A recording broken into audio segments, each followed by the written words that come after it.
За сайн байцгаана уу бүгдүүдээ. Та бүхний нүдэн мэндийг хүргье. За ингээд өнөөдрийнхөө хичээл орцгоё. За багш нь дэлгэцэнд нэгэн асуултыг тавьсан байна. Бүгдээрээ энэхүү асуултыг анхааралтай уншаад хариулт өгье. Бид усанд амьдарч чадах уу? Бид ер нь ямар газар амьдардаг юм бол? За энэхүү асуултанд бүгдээрээ хариулсан гэж найдаж байна. Тэгэхээр өнөөдрийн багшийн заах сэдэв бол амьдралын орчин хэмээх сэдвэрийн тухай орох нэ. За багш нь энэхүү сэдвийн хүрээнд зорилго болон зорилтоо тодорхойлсон байна. Амьд ба амьгүй зүйлсийг ялгаж тэдний амьдралын орчныг судлан нөлөөлөгч хүчсэн зүйлс, онцлог шин чанарыг мэдэх гэсэн зорилго тодорхойлсон бол энэхүү зорилгодоо хүрэхин тулд амьдрах орчныг нэрлэх, амьдрах орчин яагаад ялгаатай байдгийг танин мэдэх, нөлөөлөх хүчин зүйлсийг тодорхойлох хэмээх зорилтуудыг дэвшүүлсэн байна.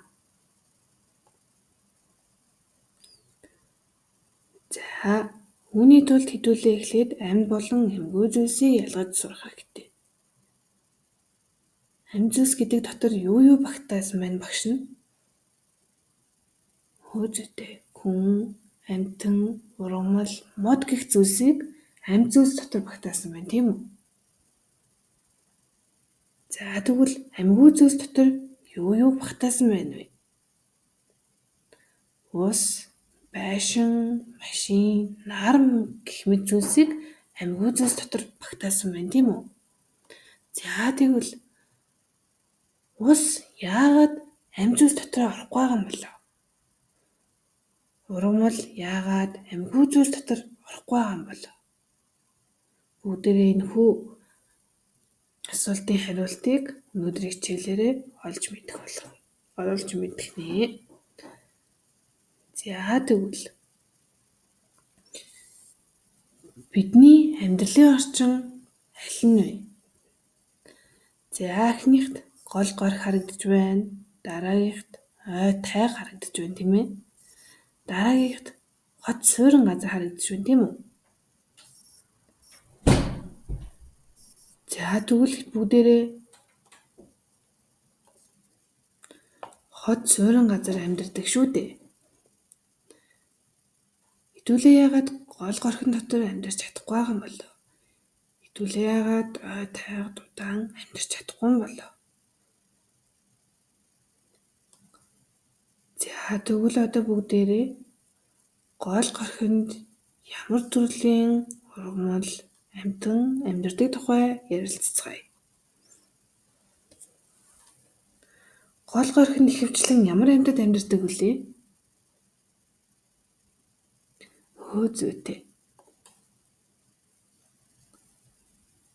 Загас, яс мэлхий, талаамор гэх мэт амьтдыг багш нь жишээ авч тайлбарласан байна.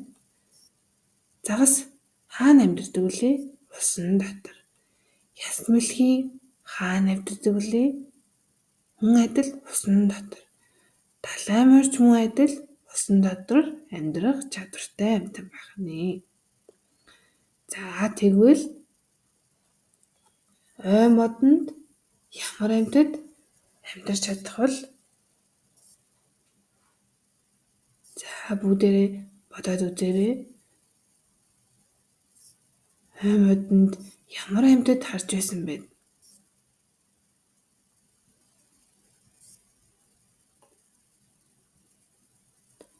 За ой модонд дараах амьтад амьдарч чаддаг хэмээн багш нь жишээ авсан байна.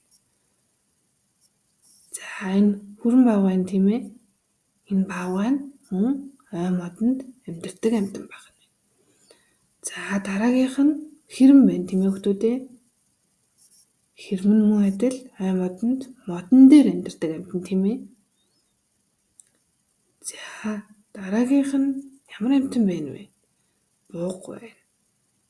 Буугч мөн адил ой модонд амьдрах чадвартай амьтан байх нэ.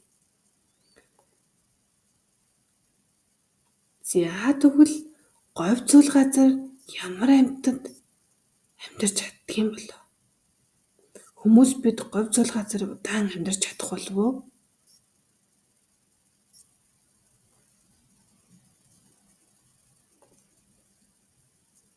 За тэгэхээр говь цол газар тэмээ гэх амьтан амьдарч чаддаг байна. Тийм ээ? Говь цол газар тэмээ. За дараагийн зурагт ямар амьтад харагдж байна? Гөрүүл байна, тийм ээ? Гөрүүлч муу адил ихэвчлэн говь цол газар амьдардаг байна. Аялал зугаалгаар явж байхад эдгээр амьтдыг харж ирсэн хүн байна уу? За дараагийн амьтан нь зээр гэх амьтан байгаа юм байна. Ихэвчлэн говь цол нутгаар нутагшин амьдардаг амьтан байх нэ. За Know how a plant grows?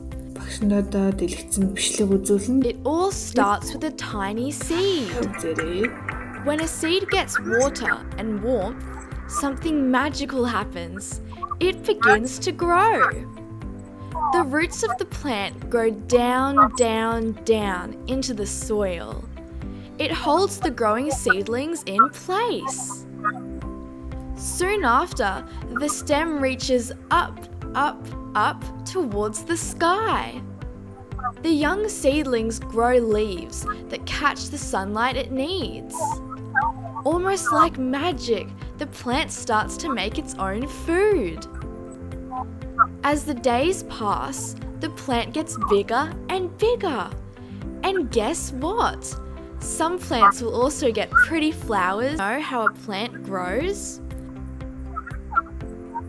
It all starts with a tiny seed. За When a seed gets water and warmth, something magical happens. It begins to grow. The roots of the plant grow down, down, down into the soil. It holds the growing seedlings in place. За багш танаасаа нэгэн асуултыг асууя. Ургамал өсөж томроход юу нөлөөлж байна вэ? Бүгдээрээ дэвтэртээ бичээрэй. Ургамал өсөж томроход юу нөлөөлж байна вэ? Ургамал ийм жижиг нахиа байгаасаа эхлээд ийм том цэцэгтэй ургамал болтлоо өсөж томроход юу нөлөөлж байна вэ?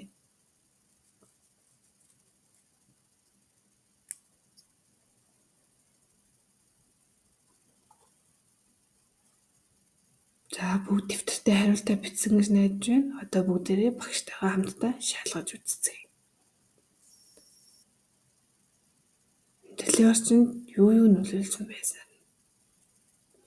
За мэдээж ийм уур амьсгал, салхи, тийм ээ? Дараа нь нарны тусгал, цацраг, тийм ээ?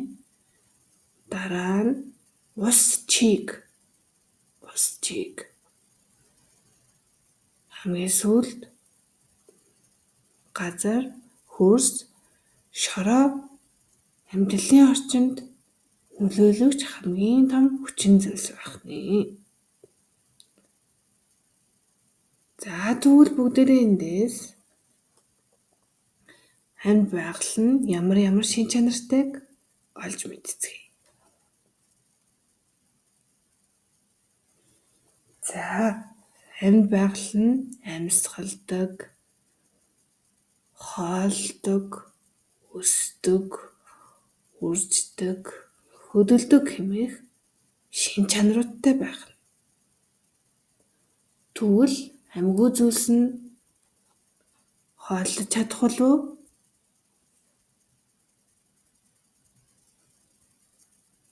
Амьгүй зүйлс амьсгалдаг юм болов уу? Та бүхэн юу гэж бодож байна? За эдгээрийг дэвтэртээ тэмдэглэж аваарай хүүхдүүдээ.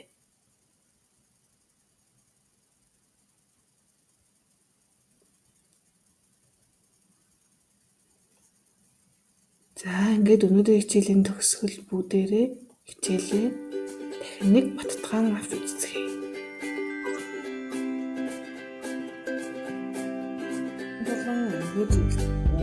Чулуу, ном, хөрс гэх мэт зүйлс нь амьдрал баглын нэгсэг болдог бол ургамал хүн дэрэн тай байгалийн нэгсэг болдог.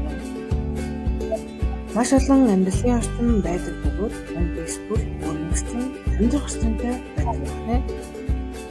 Амьдралын орчинд гэрэл, цагуурын өөрчлөлт, бус бүлмэт зүйлс нь чухал нөлөө үзүүлдэг. Амьд үсэж тамирч бол амьгүй байсан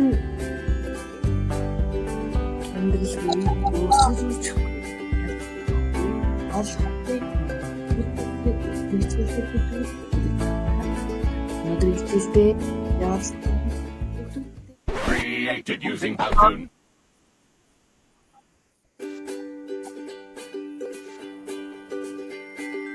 За ингээд хичээлийн төгсгөл багш нь гэрийн даалгавар өгье.